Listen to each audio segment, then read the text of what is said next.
और छत्तीसगढ़ में दूसरे चरण का चुनाव जारी है। दूसरे चरण में 70 सीटों पर डाले जा रहे हैं वोट। दूसरे चरण में दांव पर कई दिग्गजों की भविष्य है। CM Bhupesh Baghel, deputy CM TS Singhdeo दांव पर, अमरजीत भगत समेत 10 मंत्रियों की प्रतिष्ठा है। तो दूसरे चरण में चुनाव लगातार जारी है और 70 सीटों पर वोट डाले जा रहे हैं।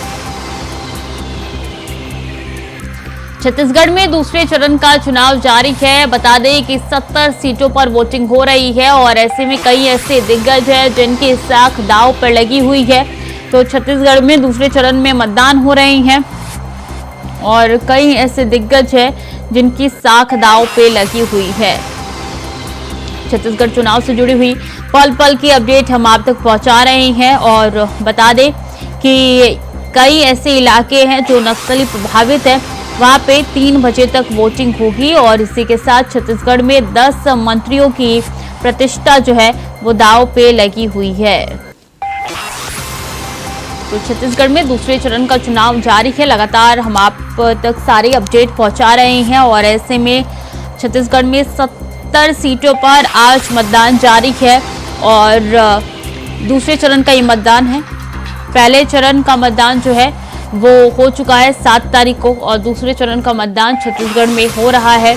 बता दें कि 70 ऐसे सीटें हैं जहां पे मतदान जारी है छत्तीसगढ़ में।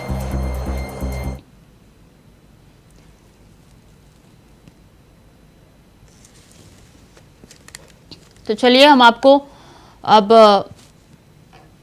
बताते हैं कि छत्तीसगढ़ में दूसरे चरण के रन में कौन कौन से मंत्री जो है वो है। तो ये जानकारी हम आप तक पहुंचा रहे हैं कि कौन कौन से मंत्री छत्तीसगढ़ के दूसरे चरण में रन में है। तो देखिए, भूपेश बघेल का नाम निकल के सामने आ रहा है, टीएस सिंहदेव, चरणदास महंत और ताम्रध्वज साहू जो कि यहाँ पे छत्तीसगढ़ में मंत्री है। और इसी के साथ रविंद्र चौबे, अमरजीत भगत, डॉक्टर शिव कुमार डहरिया, अनिला भेड़िया का नाम भी निकल के सामने आ रहा है जो कि चुनावी मैदान में इस बार है और इनकी साख जो है इस बार दांव पे लगी हुई है। तो छत्तीसगढ़ के ये मंत्री है जिनकी साख दांव पे लगी हुई है। 70 सीटों पे वोटिंग हो रही है और लगातार अपडेट हम आप तक पहुंचा रहे हैं क्योंकि इस बार सीधी टक्कर कांग्रेस और बीजेपी में है। आम आदमी पार्टी भी पूरी कोशिश कर रही है कि इस चुनावी मैदान में खड़े हो सके और उसके लिए काफी कोशिश उनकी तरफ से की भी जा रही है। तमाम प्रत्याशियों को मैदान में उतारा भी जा रहे हैं। तो फिलहाल ये जो मंत्री है जिनकी साख जो दांव पे लगी हुई है वो जानकारी हम आप तक पहुंचा रहे हैं।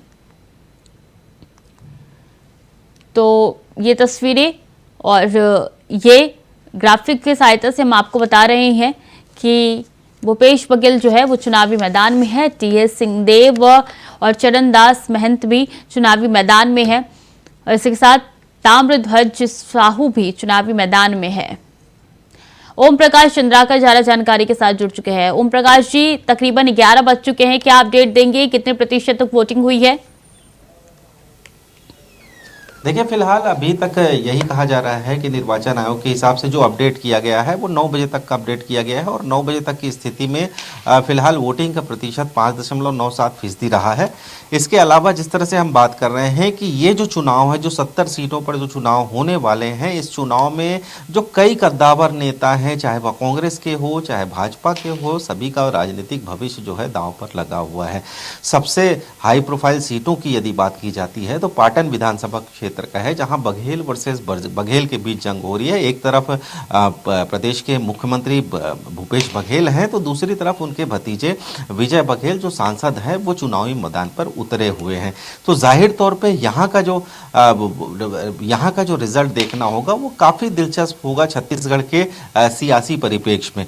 दूसरी सीट यदि बात की जाए, रायपुर दक्षिण सीट, बृजमोहन अग्रवाल यहाँ से चुनाव लड़ रहे हैं। बृजमोहन अग्रवाल 7 बार विधायक रह चुके हैं रायपुर में। इसके अलावा वो 8वीं बार इस सीट पर लड़े हैं। उनका मुकाबला महंत राम सुंदर दास से होना है और इसकी वोटिंग लगातार जारी है।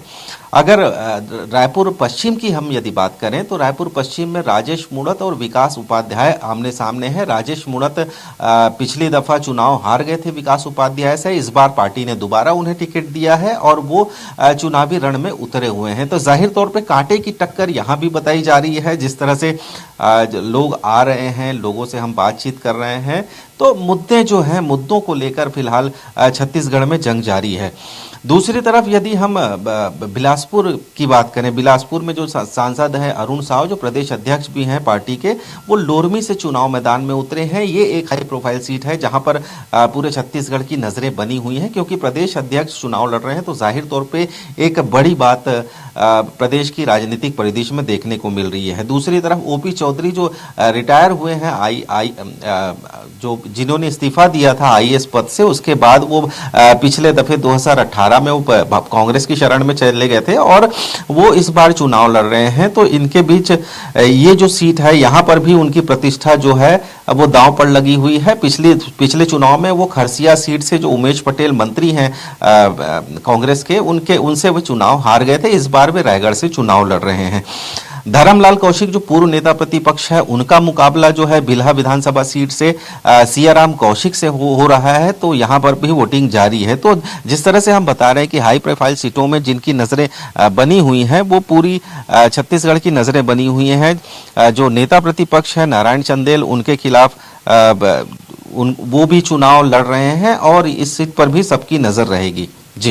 जी बिल्कुल। और चुनाव इस बार का दिलचस्प भी है क्योंकि सीधी टक्कर देखने को मिल रही है। अब बने रहिए चंद्राकर जी हमारे साथ, और इस बीच अंकित सोनी हमारे साथ जुड़ चुके हैं। अंकित, इस बार का चुनाव काफी दिलचस्प है और छत्तीसगढ़ में दूसरे चरण का चुनाव हो रहा है। 70 सीटों पर वोट डाले जा रहे हैं। क्या अपडेट देंगे, क्या माहौल है, क्या जानकारी?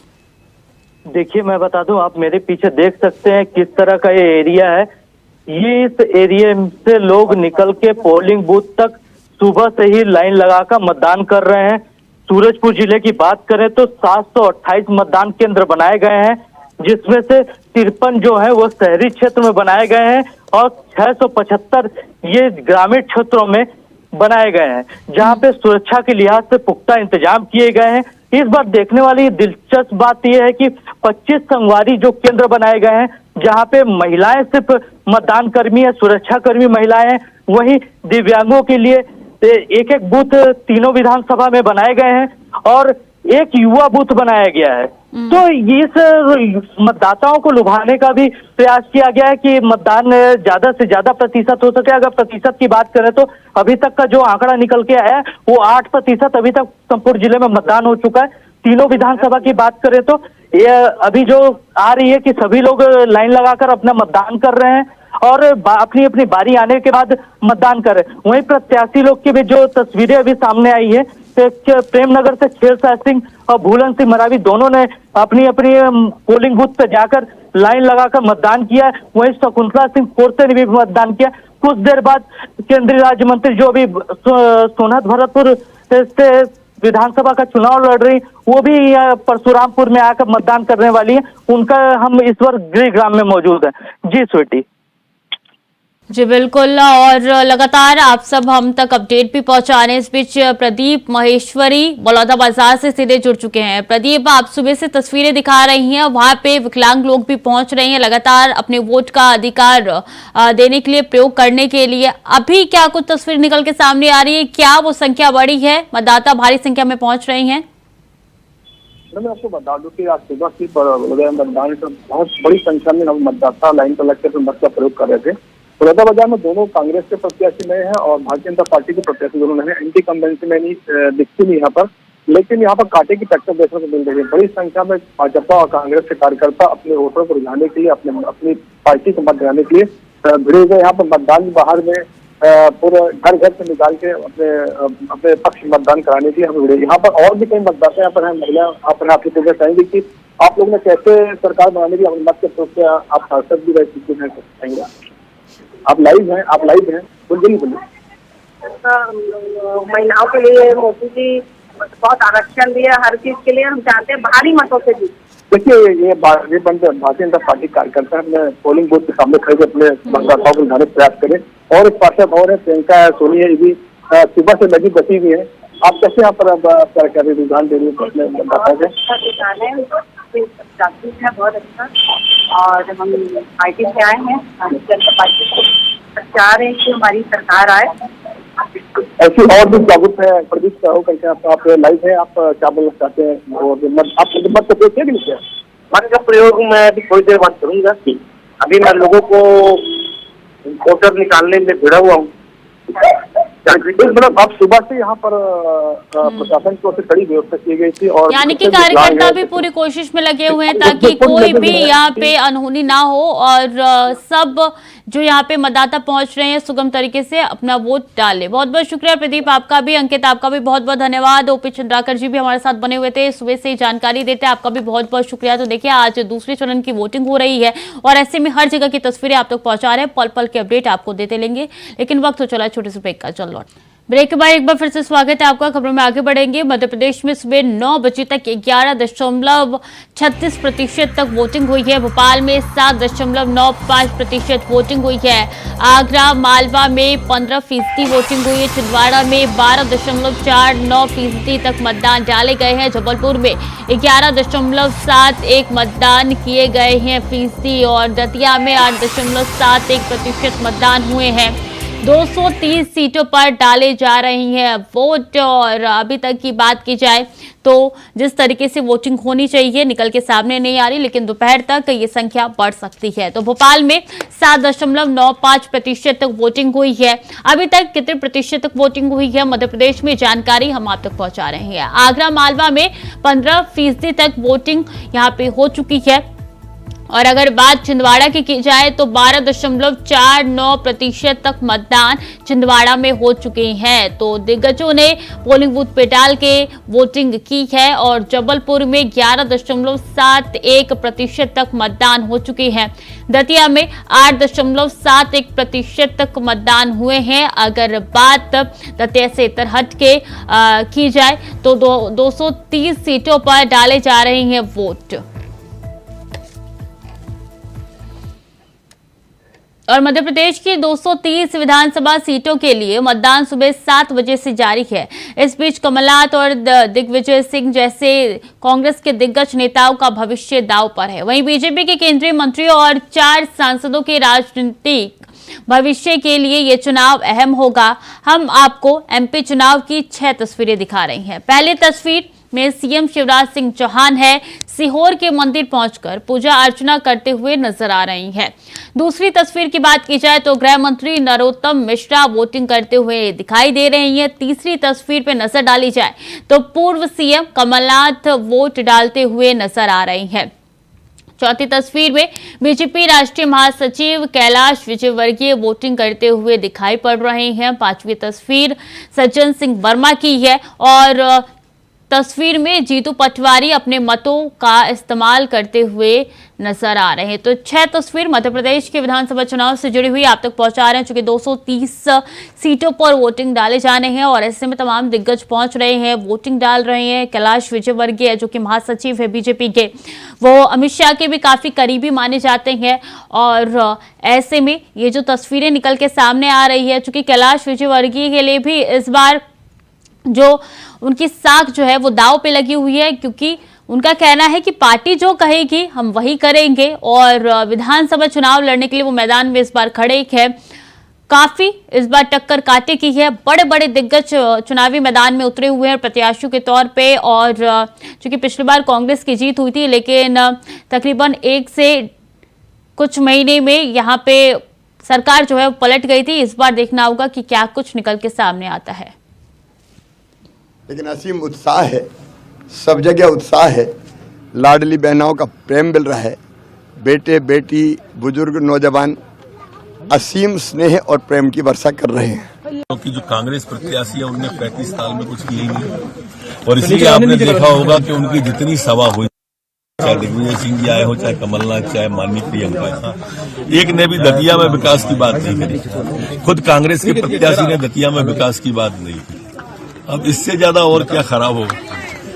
हम सिर्फ हमारे जितने भी वक्ता आए सबने विकास की बात, बस यही तो मूल मुद्दा है। 35 साल बनाम 15 साल, लोकतंत्र के महापर्व पर आज मतदान किया है और लोगों को संदेश देना चाहिए। लोगों से अपील करूंगा कि सभी लोग कमल का बटन दबाएं। मुझे पूरे प्रदेश पर विश्वास है कि वह प्रदेश की तस्वीर अपने सामने रख के सब चौपट प्रदेश और सच्चाई का साथ देंगे। कितनी सीटों की उम्मीद के साथ पहुंचे हैं सर आप? मैं जनता पर, मतदाताओं पर विश्वास कर रहा हूं। मैं शिवराज सिंह नहीं हूं कि बोलूं इतनी सीटें आएंगी उतनी सीटें आएंगी। जनता तय करेगी कि कितनी सीटें आएंगी। सर, युवा वोटर्स के लिए क्या बोलेंगे? सर, आप खुद भी चुनाव लड़ रहे हैं छिंदवाड़ा सीट से। ठीक, मैं लड़ रहा हूं। मैं तो 40 साल से लड़ रहा हूं, 16 साल से लड़ रहा हूं।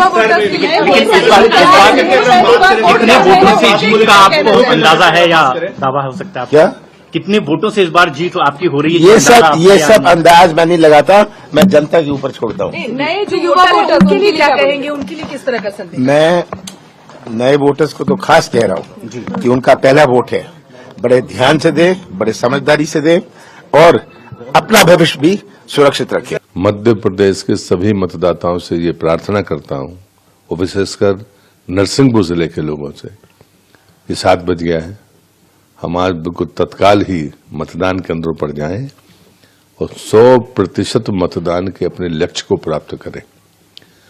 और मैं उम्मीदवार हूं और मेरी पार्टी के लिए मैं जरूर चाहूंगा कि आशीर्वाद मिले और मत मिले। विकास के लिए हम सब एकजुट होकर मतदान करें, यही निवेदन। सर, क्या प्रेडिक्शन है आज के चुनाव को लेकर? मुझे लगता है कि जो हमारे गरीब कल्याण, महिला सशक्तिकरण और आने वाली पीढ़ी को भविष्य हमसे बेहतर हो, ये जो 3 संकल्प भारतीय जनता पार्टी के, प्रदेश की जनता वहां मत भी देगी, पूरे दिन सहयोग भी करेगी और आशीर्वाद भारतीय जनता पार्टी को मिलेगा और हम प्रचंड बहुमत से 5वीं बार सरकार बनाएंगे। से कहना चाहता हूं कि मतदान अवश्य करें। भारतीय जनता पार्टी ने जिस प्रकार प्रदेश की सेवा की है, मुझे उम्मीद है कि लोग घर से निकलकर वोट डालना प्रारंभ कर दिया है। लंबी लंबी लाइनें भी लगना चालू हो गई है और हम सरकार बनाएंगे, भारतीय जनता पार्टी की सरकार बनाएंगे और डबल इंजन की सरकार मध्य प्रदेश में जैसे पहले हमने विकास किया वैसे हम विकास करेंगे। कितनी सीटों से जीते जा रहे हैं आज? हम लगभग 150 से ऊपर सीट जीतेंगे। सभी मतदाताओं से निवेदन है कि प्रदेश के विकास के लिए कमल के सामने का बटन दबाएं। तो फिलहाल के लिए बुलेटिन में इतना ही। खबरें लगातार जारी है, देखते रहिए इंडिया वॉइस।